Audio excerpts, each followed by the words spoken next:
kami dari kelompok 10 dengan saya sendiri Zidan Rahmat Pamungkas NIM 1861227 dan teman saya Chandra Sugiarta NIM 1861230. dan saat ini kita kedatangan tamu yaitu dengan Mas Ainur.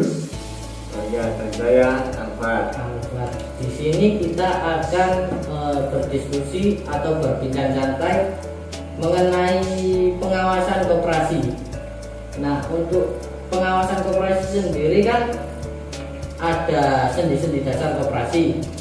Menurut Undang-Undang Nomor 12 Tahun 1967, sendi-sendi dasar koperasi yaitu Yang pertama, sifat keanggotaannya sukarela dan terbuka untuk setiap warga negara Indonesia. Yang kedua, rapat anggota merupakan kekuasaan tertinggi sebagai pencerminan dalam pencerminan koperasi. Yang ketiga, pembagian SHU diatur menurut jasa masing-masing anggota. Yang keempat, adanya pembatasan bunga atas modal. Yang kelima, pengembangan kesejahteraan anggota pada khususnya dan masyarakat pada anggotanya. Yang keenam, usaha dan keterlaksanaannya bersifat terbuka. Yang ketujuh, swadaya, swakarta, dan swasembada sebagai pencerminan prinsip dasar percaya pada diri sendiri. Nah, sekarang yang ingin saya tanyakan kepada saudara-saudara berdua ini mengenai bagaimana sih prinsip-prinsip pengawasan demokratis dalam koperasi yang dilakukan dengan cara mentaati sendi-sendi dasar koperasi sendiri itu bagaimana? Coba jelaskan. Jadi gini Mas Yuda, prinsip-prinsip pengawasan dengan cara mentaati sendi-sendi dasar koperasi itu ada 3. Ya. Yang pertama, pembagian SHU diatur dengan jasa anggota masing-masing. Yang kedua, adanya pembatasan bunga atas modal. Yang ketiga, mengembangkan kesejahteraan anggota khususnya dan masyarakat pada umumnya. Seperti itu. Tipe pengawasan dalam koperasi itu gimana, Mas? Tipe pengawasannya itu ada 3, Mas. Yang pertama, pengawasan pendahuluan. Yang kedua, pengawasan pada saat kerja berlangsung. Yang ketiga, pengawasan feedback. Nanti ketiga-tiganya bisa dijelaskan sama rekan saya, Mas Alfat. Monggo dijelaskan Mas Alfat. Ya, siap. Saya jelaskan sebisa saya ya. Iya. Ya, untuk pertama itu apa tadi, pengawasan pendahuluan. Oke. Pengawasan pendahuluan itu prosedurnya mencakup semua upaya manajerial guna memperbesar kemungkinan bahwa hasil-hasil aktual akan berdekatan hasilnya dibandingkan dengan hasil-hasil yang direncanakan. Ya. Di dalamnya itu meliputi ada pengawasan pendahuluan sumber daya manusia, terus pendahuluan bahan-bahan, pendahuluan modal, dan juga sumber daya finansial. Yang selanjutnya itu tadi pengawasan waktu kerja berlangsung ya, betul ya. Ya. Itu terdiri dari tindakan-tindakan para supervisor yang mengarahkan pekerjaan para bawahan mereka.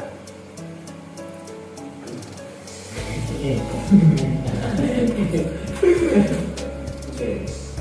Bentar. Ya, sedikit lupa ya, saya ingat sebentar ya apa-apa ya. Ya. Minum dulu nggak apa-apa. Diminum dulu kopinya. Ya ini yang saya tunggu dari tadi. Kelupaan. Oke. Untuk selanjutnya, Ya, tindakan-tindakan yang dilakukan manajer sewaktu mereka berupaya yang pertama yaitu mengajarkan kepada bawahannya ya, mereka bagaimana cara menerapkan metode-metode serta prosedur-prosedur yang tepat. Yang kedua itu mengawasi pekerjaan mereka agar pekerjaan dilaksanakan sebagaimana mestinya. Yang selanjutnya itu tadi feedback, ya, pengawasan feedback. Ya. Sifat khas dari metode-metode pengawasan feedback itu dipusatkan perhatian pada hasil-hasil historikal sebagai landasan untuk mengoreksi tindakan-tindakan macam mereka.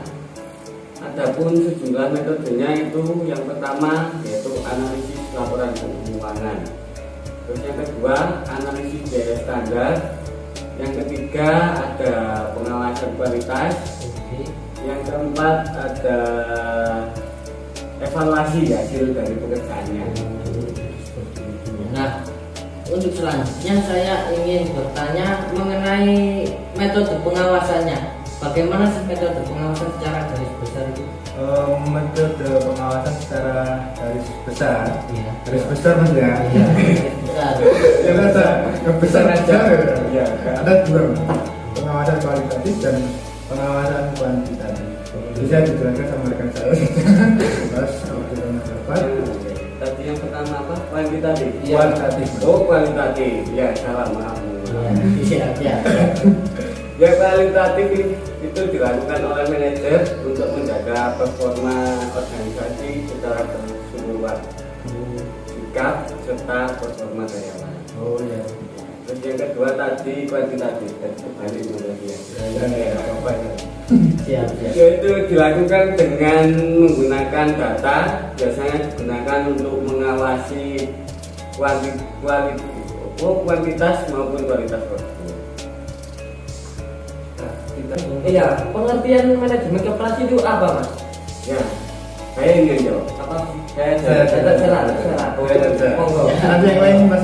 Siap, siap. Barangkali minum dulu. Iya, dulu. Ini boleh dimakan ini. Boleh, monggo. Silakan. Silakan monggo. Jadi manajemen koperasi ya. Yang pertama pengertian manajemen sendiri mas.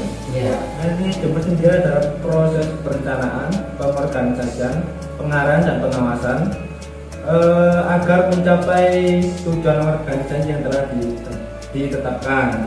Koperasi itu sebenarnya sama seperti organisasi yang lainnya, membutuhkan manajemen yang baik agar tujuan koperasi tercapai dengan efisien. Nah, yang membedakan koperasi dengan manajemen umum yang umumnya terletak pada unsur-unsur manajemen koperasi, yaitu rapat anggota, pengurus dan pengawas. Nanti tugas-tugas dari rapat anggota, Wah, pengurus tugas-tugasnya masing-masing. ada. Nanti bisa dijelaskan sama rekan saya. Iya. Boleh banget Pak, dijelaskan tugas-tugas Tugas-tugas masing-masing. dari manajemen koperasi. Iya. Yang pertama itu ada rapat anggota. Iya. Itu bertugas untuk menetapkan anggaran dasar, membuat kebijaksanaan umum, mengangkat atau memberhentikan pengurus dan pengawas. Untuk yang kedua, pengurus koperasi bertugas memimpin koperasi dan usaha koperasi, sedangkan pengawas tugasnya mengawasi jalannya. Tugasnya seperti itu. Ya. Seperti itu. Tugasnya beda-beda. Oke. Nah, untuk fungsi dari manajemen koperasi sendiri itu memiliki apa saja? Bentar mas, kami minum dulu. Oke, iya, siap, siap. Makanan. Nah, makan boleh ya. Oke. Oke, monggo. Selesai. Berpikir untuk inspirasi. Menguasai nafsu. Perlu ada lebih. Itu Mas, siapa? Ayo, lanjut. Jadi fungsi-fungsi manajemen dalam koperasi itu ada 7 mas. Ya. Yang pertama, iya, memang banyak. Yang pertama itu proses perencanaan. Oke. Yang kedua struktur organisasi. Yang ketiga pengarahan. Oke. Yang keempat manajemen kepegawaian. Yang kelima pengertian dan tujuan pengawasan. Yang keenam administrasi organisasi koperasi. Yang ketujuh auditing koperasi. Oh, jadi itu yang meliputi fungsi manajemen koperasi. Untuk penjelasannya sendiri apa? Bisa Kalau dijelaskan? penjelasannya sendiri saya kurang paham. Teman saya silakan. Ya, Yang ahlinya ahli. Iya. Untuk proses perencanaannya sendiri itu bagaimana, Mas? Ya, yang pertama itu fungsi perencanaan. Itu fungsi manajemen yang sangat penting karena merupakan dasar bagi fungsi manajemen yang lain agar tujuan akhir koperasi dapat dicapai. Iya. Yang selanjutnya itu ada tipe rencana yang dapat diambil dalam koperasi dapat bermacam-macam tergantung pada jangka waktu, jenjang atau tingkatan manajemen. Selanjutnya ada Yang selanjutnya itu struktur organisasi mas. oh ya, itu struktur organisasi. Struktur organisasi koperasi itu meliputi yang pertama unsur-unsur alat perlengkapan organisasi, yaitu rapat anggota, pengurus, dan pengawas hierarki. Oke.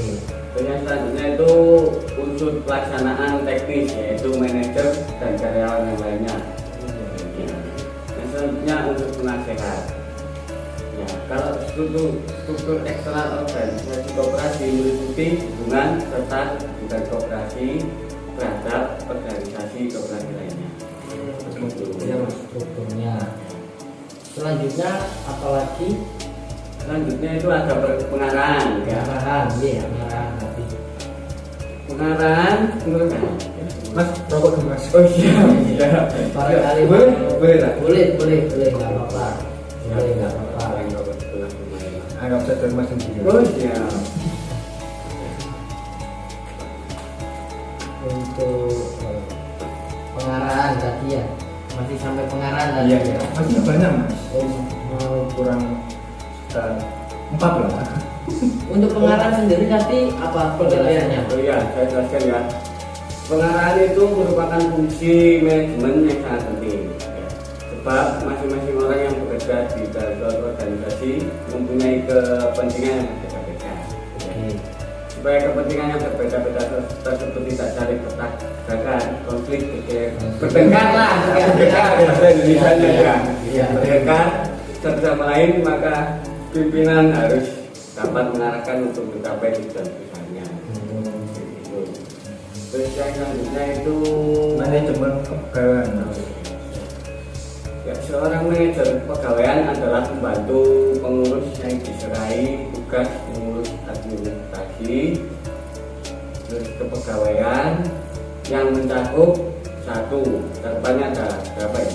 1, 2, 3, 4, 5 kalau tidak salah ya. Banyak sekali. Ya, 5 ya? Iya. Kurang tahu nggak? Ya, nanti bahkan saya ya. Mungkin kalau lebih nanti tambahin.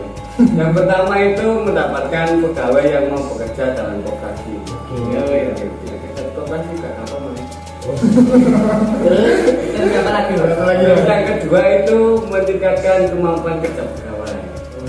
Terus yang ketiga itu menciptakan suasana dan hubungan kerja yang baik, Oke. nyaman, dan teratur.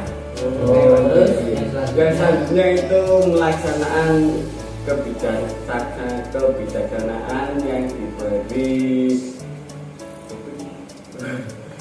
pengurus, terus mengawasi pelaksanaannya dan menyampaikan informasi maupun laporan kepada pengurus secara teratur. yang keempat, yang kelima, Yang kelima, terus kelima ya? 5. Iya, Iya, lima, Mas. 5 mas. Yang kelima itu memberikan saran atau usul-usulan perbaikan. Oh, seperti itu manajemen kepegawaian. Misalnya tidak ada yang sempurna, pasti perlu disempurnakan. Oke. Untuk selanjutnya pengertian dan tujuan itu bagaimana? Ya, kalau pengawasan pengertiannya itu suatu usaha sistematik untuk membuat semua kegiatan perusahaan sesuai dengan rencana. Santai dulu mas, santai mas. Ya, ini bukan. Ya, ya, Mas. Kalau proses pengawasan dapat dilakukan dengan melalui beberapa tahap. Yang pertama itu menetapkan standar. Ya, standar itu penting. Oh ya, Mas. Terus membandingkan kegiatan yang sudah dilaksanakan dengan standar yang sudah ditetapkan. Terus mengukur penyimpangan yang terjadi. Gitu. Terus kemudian mengambil tindakan koreksi apabila dilakukan ketika ada kesalahan itu dibenarkan. Oh, gitulah. Terus setiap perusahaan mengadakan pengawasan dengan tujuan agar pelaksanaan kegiatan sesuai dengan rencana yang sudah ditetapkan. Oh, gitu. Anda tidak keluar jalur kali itu. Oh ya, nggak boleh keluar ada garisnya marka. Oke. Kalau terus nggak putus nggak boleh nyalip. Kalau putus boleh. Iya. Untuk selanjutnya, monggo. Untuk selanjutnya itu ada Administrasi mas. oh ya Administrasi koperasi. ya nama agak Oh iya, iya. nggak boleh ya mas. Manusia. Iya.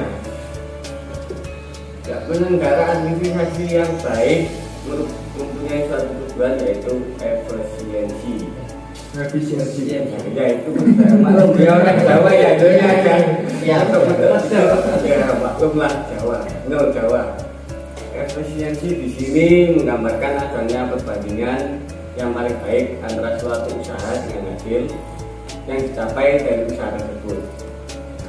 Dilihat dari hasilnya, suatu usaha dikatakan efisien bila usaha tersebut memberikan hasil yang itu. Untuk yang selanjutnya itu ada Terakhir mas. oh terakhir ini. Terakhir Apa ya? marketing koperasi Oh, loh. marketing koperasi. Ya. Bukan dari itu. Oh ya.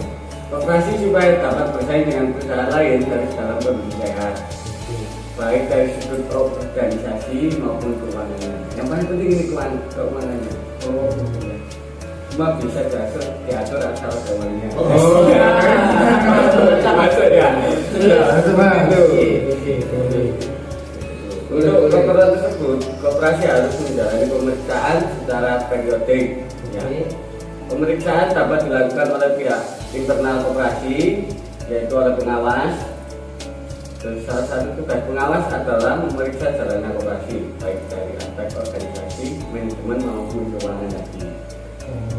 Yang penting ini keuangan.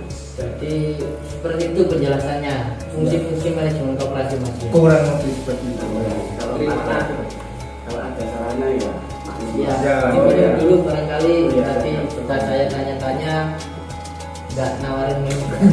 Kalau ada yang kurang jelas nanti undang lagi lah. Iya. Oh, Jadi kurang lebihnya seperti itu mas ya. Ye. Materi dari pengawasan koperasi yang sudah kami sampaikan atau kami berbincang santai saat ini, kurang lebihnya kami dari kelompok 10 minta maaf.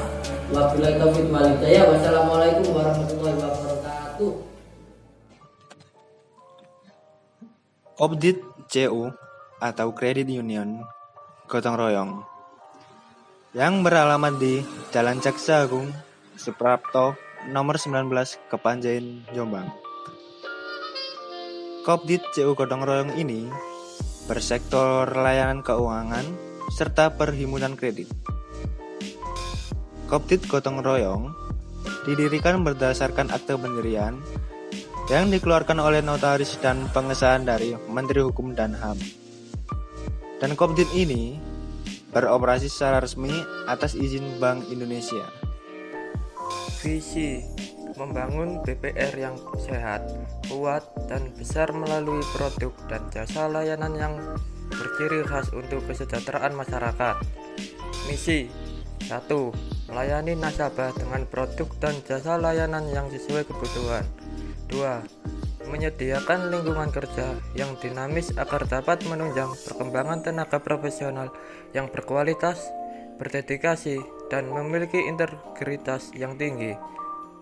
3. Memiliki tanggung jawab sosial yang tinggi terhadap lingkungan sekitar sebagai wujud partisipasi aktif membangun daerah dan negara. 4. Meningkatkan daya saing perusahaan di tengah pertumbuhan industri yang cepat untuk memberikan keuntungan yang wajar bagi para pemegang saham dan berbagai pihak yang berkepentingan.